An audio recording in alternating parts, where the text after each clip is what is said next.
Sometimes the world goes silent, nothing moves, nothing changes, and everything around us says it's over.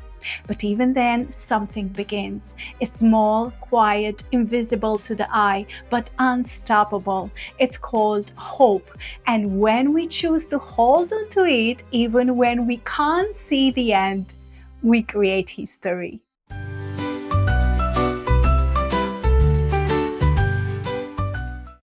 South Africa, 1964. A courtroom. A man named Nelson Mandela is sentenced to life in prison for standing against apartheid, a brutal system that legally separated black people from white people. No rights, no vote, no dignity. He's taken to Robben Island, locked in a tiny cell, forced into hard labor. Days blur into years. He misses the funeral of his mother and his son. The world outside changes, but his cell stays the same. And yet, Mandela does not break. He reads, he learns, he teaches other prisoners. He forgives because in his heart, he carries something more powerful than bitterness. He carries hope. Hope that one day his country will rise above hate. And that children of all colors will learn together, live together, lead together. And after 27 years, the cell door opens. Mandela walks out, tall, calm, unshaken. In 1994, 4 years later, he becomes the first black president of South Africa. The world watches as the man once called a criminal becomes a symbol of peace, a walking reminder that even in chains, hope can't be imprisoned. And sometimes hope leads a nation to freedom. Mandela's hope lit the way for a country was torn by injustice. But across the world, another wall stood, not of bars, but of concrete, dividing not just a nation, but hearts. After World War II, the city of Berlin is split in two, East and West. In 1961, a wall is built, cutting the city like a scar. Overnight, families are separated, people go to sleep on one side and wake up unable to cross to the other. The eastern side, controlled by a harsh communist regime, becomes a place of surveillance, censorship, and fear. Those who try to escape are shot. And yet, hope doesn't vanish. It grows quietly in whispers, in prayers, in protest songs. Church halls fill with people lighting candles. Students march peacefully, demanding a change. The world doesn't see them yet, but they are there. Then, in 1989, a government official stumbles over his words in a press briefing. Confused citizens rush to the wall, believing it's open.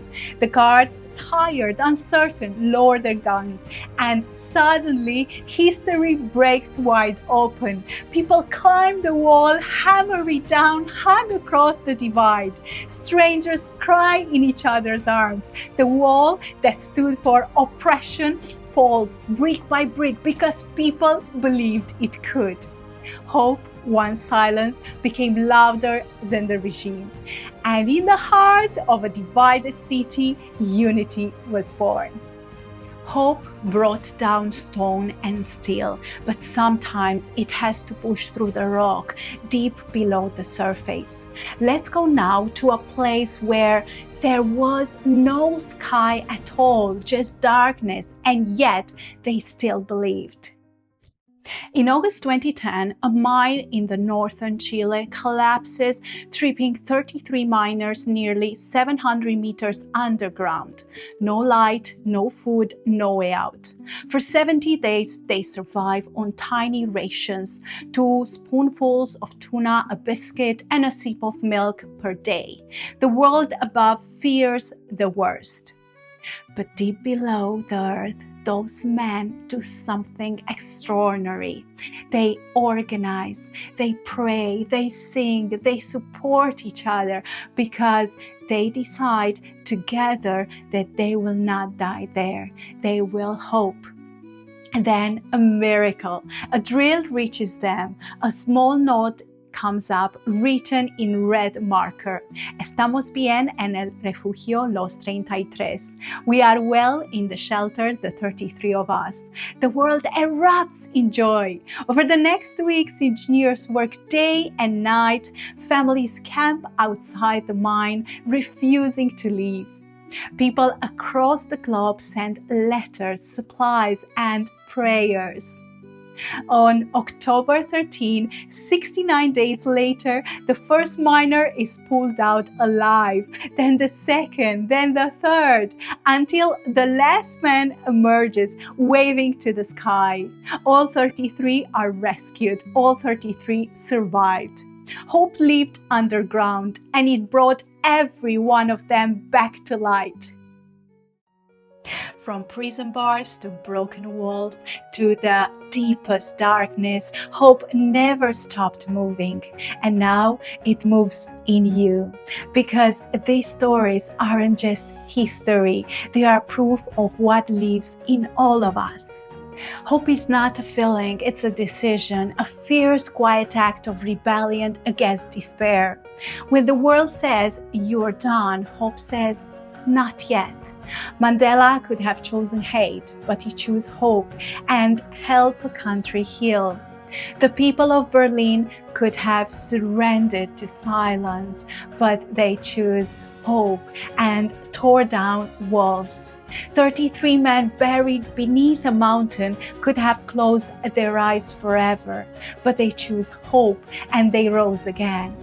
That's the kind of hope I'm talking about. Not a blind wish, not fake positivity, but a real, grounded, unbreakable belief that even in the darkness of places, the story is not over, that you can still change the ending, that you can still arise. Maybe right now you feel trapped in a situation or mindset, a pain that you can't escape. Maybe something in your life collapsed and you're waiting for rescue. But hear me, you are not buried, you are planted. And even here, especially here, hope is alive. If you can't see the light yet, be the light. If the door's not open yet, keep knocking. Even when all seems lost, hope has the final word, because history isn't just made by strength, it's made by hope that refuses to give up.